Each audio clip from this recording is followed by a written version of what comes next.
ಸದ್ಯ ರಾಜ್ಯದಲ್ಲಿ ದೈನಂದಿನ ಸಮಸ್ಯೆಯಾಗಿ ಕಾಡ್ತಾ ಇರೋದು ಸಿಎನ್ಜಿ ಮತ್ತು ಎಲ್ಪಿಜಿ ಗ್ಯಾಸ್ನ ವಿಚಾರ. ಈಗ ಆಟೋಗಳಿಗೆ ಭಾರಿ ಹೊಡೆತವನ್ನ ಕೊಡ್ತಾ ಇದೆ. ಯಾವ ಆಟೋ ಗ್ಯಾಸ್ ಏಜೆನ್ಸಿ ಬಂಕ್ಗಳ ಮುಂದೆ ಹೋದರೂ ಕೂಡ ಒಂದು ನೋ ಸ್ಟಾಕ್, ಇಲ್ಲದಿದ್ರೆ ಲಿಮಿಟೆಡ್ ಹಂಚಿಕೆ ಮಾಡ್ತೀವಿ ಅಂತಾರೆ. ಇಲ್ಲ ಅಂದರೆ ಪೂರ್ತಿ ಆಟೋಗಳನ್ನೇ ನಿಲ್ಲಿಸುವಂತಹ ಪರಿಸ್ಥಿತಿ. ರಾಯಚೂರಿನಲ್ಲಿ ಆಟೋ ಗ್ಯಾಸ್ ಬಂಕ್ಗಳು ಬಂದ್ ಆಗ್ಬಿಟ್ಟಿವೆ. ನಗರದಲ್ಲಿರೋ 3 ಬಂಕ್ಗಳು ಸಂಪೂರ್ಣವಾಗಿ ಬಂದ್ ಆಗಿದ್ದು, ಗ್ಯಾಸ್ ಬಂಕರ್ಗಳ ಮುಂದೆ ಆಟೋ ಚಾಲಕರು ಕ್ಯೂನಲ್ಲಿ ನಿಂತಿದ್ದಾರೆ. ಪ್ರಯೋಜನ ಏನು ಬಂದ್ ಆಗಿದ್ರೆ? ಗ್ಯಾಸ್ ಇಲ್ಲದೆ ಆಟೋ ರಿಕ್ಷಾ ಚಾಲಕರು ಸದ್ಯ ಕಂಗಾಲಾಗಿದ್ದಾರೆ. ಎಲ್ಲಿ ಗ್ಯಾಸ್ ಸಿಗುತ್ತೆ, ನಾವೀಗ ನಮ್ಮ ಹೊಟ್ಟೆಪಾಡಿಗೆ ಏನು ಮಾಡಬೇಕು ಅನ್ನುವಂತಹ ಪ್ರಶ್ನೆ, ಕಂಗಾಲಾಗಿದ್ದಾರೆ. ನೋಡಿ, ಅಲ್ಲಿ ಸಾಲು ಸಾಲು ರಾಯಚೂರಿನ ಆಟೋ ಗ್ಯಾಸ್ ಬಂಕ್ನ ಮುಂಭಾಗ ನಿಂತಿರ್ತಕ್ಕಂಥ ಆಟೋಗಳು. ಆದರೆ ಬಂಕ್ ಅಂತೂ ಕ್ಲೋಸ್ ಇದೆ, ಯಾಕಂದ್ರೆ ಅವ್ರಿಗೆ ಇನ್ನೂ ಸ್ಟಾಕ್ ಸಪ್ಲೈ ಆಗಿಲ್ಲ. ಕೊಲ್ಲಿ ದೇಶಗಳ ಯುದ್ಧದ ಪರಿಣಾಮ ರಾಯಚೂರಿನಲ್ಲಿ ಆಟೋ ಚಾಲಕರು ನಿಜಕ್ಕೂ ಸಂಕಷ್ಟ ಪರಿಸ್ಥಿತಿಯನ್ನ ಎದುರಿಸ್ತಾ ಇದ್ದಾರೆ. ಯಾಕೆಂದ್ರೆ ಇಲ್ಲಿನ LPG ಏನು ಗ್ಯಾಸ್ನ ಬಂಕ್ಗಳಿದೆ ಅವುಗಳು ಬಂದ್ ಆಗಿರುವಂಥದ್ದು.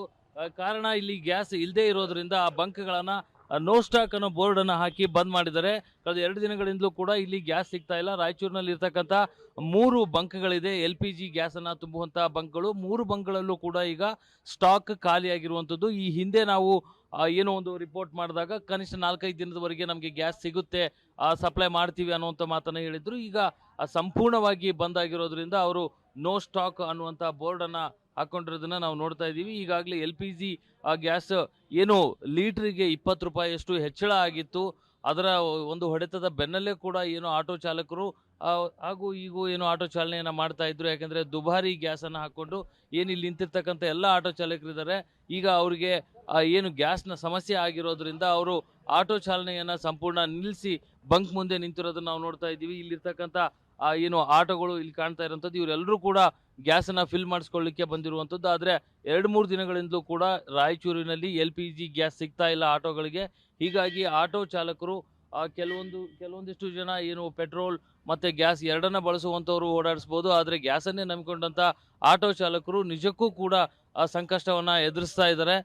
ನಿಜಕ್ಕೂ ಈ ಸ್ಟಾಕ್ ಯಾವಾಗ ಬರುತ್ತೆ ಅನ್ನುವಂಥದ್ದು ಕೂಡ ಇಲ್ಲಿನ ಏನು ಬಂಕ್ನವ್ರಿಗೂ ಕೂಡ ಗೊತ್ತಿಲ್ಲ. ಅವ್ರನ್ನ ಸಿಬ್ಬಂದಿಯನ್ನು ಕೂಡ ಮಾತಾಡ್ಸೋಣ, ಆಟೋ ಚಾಲಕರನ್ನು ಮಾತಾಡ್ಸೋಣ.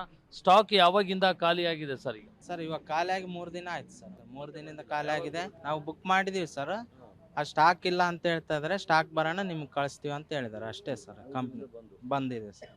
ಈಗ ಸ್ಟಾಕ್ ಬಂದಾಗಿ 3 ದಿನ ಆಯ್ತು ಅನ್ನುವಂಥದ್ದನ್ನ ಹೇಳ್ತಾರೆ. ಆಟೋ ಚಾಲಕರನ್ನು ನಾವು ಮಾತಾಡ್ಸೋಣ. ಸರ್, ಏನು ಕಷ್ಟ ಎದುರಿಸ್ತಾ ಇದ್ರಿ ಈಗ? ನಾವು ನೋಡ್ರಿ ಸರ್, ನಮ್ಮ ಹೆಂಡತಿ ಮಕ್ಕಳು ಹೆಂಗೆ ಸಾಕಾಗಬೇಕು. ಇವ್ರು 30 ರೂಪಾಯಿ ಏರ್ಸ್ಕಾಸಿ ಮತ್ತೆ ನಮ್ಮ ಆಟೋ ಅವ್ರಿಗೆ ಇಷ್ಟು ಪಾಪ ಮಾಡಿದ್ರೆ ನಾವು ಎಲ್ಲಿ ಇರ್ಬೇಕು? ಸಾಯ್ಬೇಕು, ಬದುಕಬೇಕು ಹೇಳ್ರಿ ಸರ್. ಗ್ಯಾಸ್ ಸಿಗಂಗಿಲ್ಲ, ನಾವು ಓಡಂಗಿಲ್ಲ, ನಮ್ಮ ಹೆಂಡತಿ ಮಕ್ಕಳು ಉಪವಾಸ ಸಾಯಕತ್ತಾರ. ಹೆಂಗ್ ಮಾಡ್ಬೇಕು ಸರ್? ಒಂದು ಕಡೆ ಬೆಲೆ ಹೆಚ್ಚಳ ಆಗಿರುವಂಥದ್ದು, ಇನ್ನೊಂದು ಕಡೆ ನೋ ಸ್ಟಾಕ್ ಅನ್ನುವಂಥದ್ದು. ಇವ್ರನ್ನ ಕೇಳೋಣ. ಸರ್, ಈಗ ಏನು ನೋ ಸ್ಟಾಕ್ ಅನ್ನೋಂಥ ಬೋರ್ಡನ್ನು ಹಾಕಿದ್ದಾರೆ ಬಂಕ್ನವರು, ಗ್ಯಾಸ್ ಸಿಗದೆ ಎಷ್ಟು ಪ್ರಾಬ್ಲಮ್ ಆಗ್ತಾ ಇದೆ? ಭಾಳ ಪ್ರಾಬ್ಲಮ್ ಆಗ್ತದೆ ಸರ್, ಭಾಳ ಪ್ರಾಬ್ಲಮ್ ಆಗುತ್ತೆ. ಪ್ಯಾಸೆಂಜರ್ಗೆ ಪ್ರಾಬ್ಲಮ್, ನಮ್ಗೆ ಪ್ರಾಬ್ಲಮ್, ಮನೆ ಸಂಸಾರ ಕಷ್ಟ ಆಗುತ್ತೆ. ಈಗ ರಜೆ ಆಗಿದೆ, ನಡೀತದೆ, ಸ್ಕೂಲಿಂದ ನಡೆಯತ್ತೆ ಎಕ್ಸಾಮ್. ಸ್ವಲ್ಪ ಭಾಳ ಕಷ್ಟ ಆಗುತ್ತೆ ಸರ್. 2 ಪಂಪಿನ 3 ಪಂಪ್ ಬಂದಾಗಿದೆ ರಾಯಚೂರಲ್ಲಿ. ಭಾಳ ಕಷ್ಟ ಸರ್. LPG ಎಲ್ಲೂ ಇಲ್ಲ ಸರ್. LPG ಗಾಡಿನೇ ನೋ ಸ್ಟಾಕ್ ಅದ. ಭಾಳ ಕಷ್ಟ ಆಗ್ಯದ ಸರ್ ನಡ್ಸಕ. ಆಟೋ ನಡೆಸಿದ್ರೆ ಜೀವನ ನಡ್ತದಲ್ಲ, ಮತ್ತೆ ಇಲ್ಲಾಂದ್ರೆ ಹೆಂಗೆ ನಡೆಸ್ತು ಸರ್? ಅದಕ್ಕೆ ಭಾಳ ಕಷ್ಟ ಆಗಿದೆ. ಬರಬೇಕು, ನೋ ಸ್ಟಾಕ್ ಅಂತ ಇದ್ದಾರೆ ಇವ್ರ ಪಂಪಿನವರು. ಯಾವಾಗ ಬರ್ತದೆ ಅದೇನು ಗೊತ್ತಿಲ್ಲ ಸರ್.